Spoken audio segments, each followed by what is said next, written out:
دلچسپ لطیفہ اور سناؤں. آپ میں سے بہت سے لوگ انگلش لٹریچر میں کوئی ماسٹرز کر رہا ہوگا, کوئی ریسرچ کر رہا ہوگا, کوئی شیکسپیئر کو, ورڈسورتھ کو, ٹینیسن کو پڑھ رہا ہوگا. میں آپ سے پوچھتا ہوں, برکت کا لفظ, اس کے لیے کوئی انگلش میں لفظ ہے؟ میں تھوڑی دیر انتظار کروں گا, کوئی قابل صاحب کھڑے ہوں اور بتائیں کہ اگر میں آپ سے کہوں کہ انگلش کوئی بتائیے کوئی لفظ جس میں ایک لفظ میں ہم ترجمہ کر سکیں برکت کا. یہی سوال میں جو آپ سے کر رہا ہوں وہ میں نے اسٹینفورڈ یونیورسٹی میں انگلش ڈپارٹمنٹ کے ہیڈ سے پوچھا. اسٹینفورڈ یونیورسٹی امریکہ کی سب سے بڑی یونیورسٹی ہے.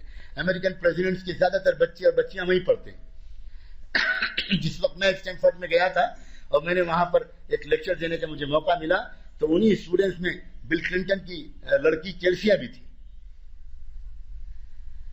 اور اسی اسٹینفورڈ یونیورسٹی کے انگلش ڈپارٹمنٹ کے سربراہ سے میں نے پوچھا, وہ عربی بھی جانتے تھے, لبنان میں 10-12 سال وہ رہے, اس لیے بہت اچھی عربی جانتے تھے وہ, اور تھے وہ انگلش زبان کے بہت بڑے ماہر, انٹرنیشنلی ریناؤنڈ آدمی ہیں وہ انگریزی لٹریچر کے اعتبار سے. میں نے ان سے پوچھا کہ برکت کا کوئی ترجمہ ہے؟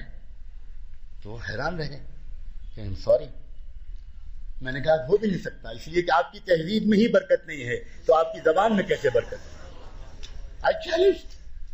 سوال ہی پیدا نہیں ہوتا, ہو ہی نہیں سکتا. اور نوجوانوں تم کو ایک لفظ اور دیتا ہوں, پاکی, طہارت. لاؤ اس کے لیے کوئی انگلش کا لفظ. بہت قابل لوگ ہو, بتاؤ.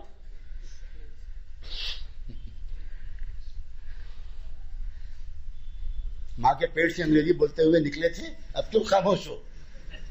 تم نے تو ماں سے بھی تھینک یو ہی کہا ہوگا بجائے جزاک اللہ کی. اب کیوں خاموش؟ کہاں ہے طہارت؟ نہیں ہو سکتا.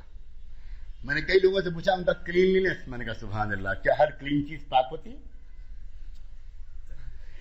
صفائی الگ چیز ہے, پاکی الگ چیز ہے.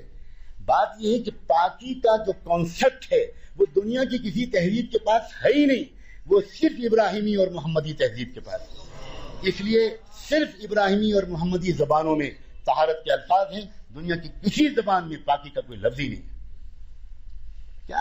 کیا پیاری تہذیب اللہ نے ہمیں تم کو دی ہے, کیا خوبصورت تہذیب اللہ تعالیٰ نے ہمیں اور آپ کو دی ہے. اس تہذیب کو چھوڑ کر ہم وہ تہذیب اختیار کریں.